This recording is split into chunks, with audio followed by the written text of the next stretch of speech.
Bonjour les enfants, bonjour à tous, j'espère que vous allez bien. Aujourd'hui nous sommes le jeudi de Parashat Trouma. Aujourd'hui nous allons apprendre dans la Parasha qu'il est important lorsque nous sommes dans le Beth Amikdash, dans le temple, de mettre une séparation entre l'endroit qui s'appelle le Kodesh, là où se trouvait la Ménorah par exemple, et le Kodesh HaKodashim, le Saint des Saints, où il y avait l'Arche Sainte avec les tables de la loi.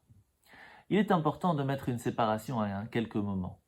Et pour comprendre un petit peu pourquoi c'est important, je vais vous raconter l'histoire de la femme du Rav de Rehovot qui un jour vit par la fenêtre un ouvrier juif marocain qui était en train de travailler, mais avant de manger, il faisait très attention de bien faire Netilat Yadayim, de bien se laver les mains et de le faire avec la bénédiction, avec beaucoup d'entrain.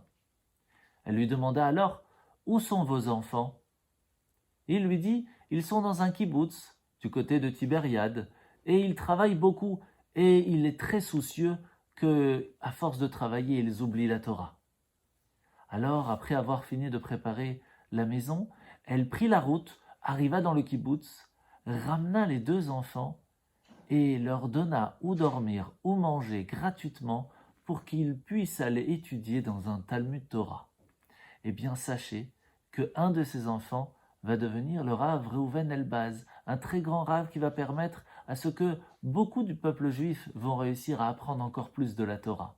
Vous voyez comment il est important à un certain moment de dire stop au travail. On a besoin aussi d'étudier la Torah. Oh stop, arrêtez donc de jouer maintenant. Il est important de faire la prière. Ce petit rideau qui pourrait peut-être paraître petit est en fait très important à certains moments pour pouvoir réussir à ne pas oublier la Torah d'Hachem. Bonne journée.